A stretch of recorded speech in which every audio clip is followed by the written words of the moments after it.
Ding. Sige nga, turuan natin ang practicalers at kaabante. Bibigyan kita siguro ng example dyan. Let's say, ang kanilang negosyo ay simpleng.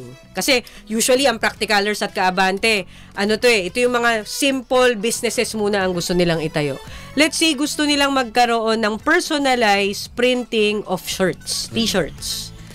Paano kaya nila magagamit yung kanilang sarili para magkaroon ng strength in branding ang kanilang produkto? Well, ngayon, mas madali na actually sumikat ngayon. Okay. Kasi nakikita mo, di ba, sumikat sa YouTube. Ngayon, naging artista na. Yes. Diba? Yun yung path na to success, yung social media. So, dahil libre ang social media, mas mura. Okay. Diba? Dati, kailangan mo pa mag-advertise sa TV, sa radio, or sa kung saan-saan. Pero ngayon, dahil nga may social media na, yung online presence is very important.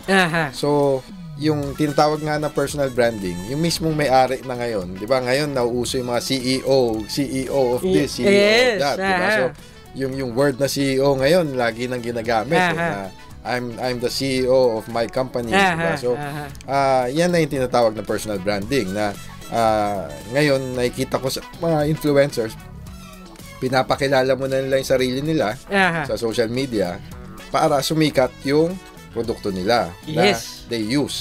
Like for example, printing business yung sinasabi mo.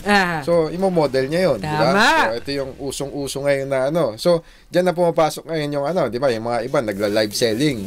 Diba? So, correct. Minsan, dyan kasi sikat diba? Sa pagla-live selling mo, mapakita mo yung new designs. Diba? Tapos, from dun sa printing business na yun, meron kang sarili mong brand na line. Tapos, pwede mo rin i-alok dun sa mga customers mo na we can do rebranding. Diba? Na you can have your own brand. We will print it here, di ba? Tapos, i-manage mo na on your own. So, marami kang pwedeng laruin dun sa printing business na through pasikatin yung sarili mo and through yung sarili mo nga yung maging influencer nung business mo using these social media platforms. Nice. So, yun po binigyan po kayo ng tips ni Sir John kung paano mapapalago ang inyong negosyo by being the influencer for your own product.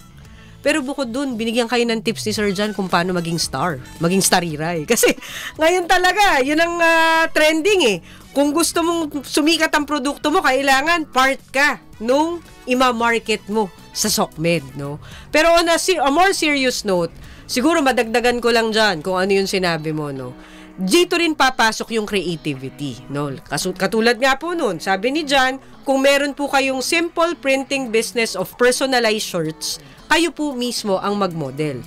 Pero bukod dun, isipin nyo rin po, ang target mo ba corporate? Kasi kung corporate, pwede sigurong yung isang kaibigan mo na may-ari ng isang negosyo, kung po pwedeng mag-exchange deal ka, pwede bang sabihin mo kami nag-print, bibigyan kita ng 10 t-shirt?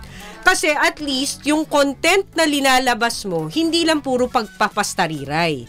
Yung content na linalabas mo, may kabuluhan o may connection dun sa produkto at target market na gusto mong itap, no?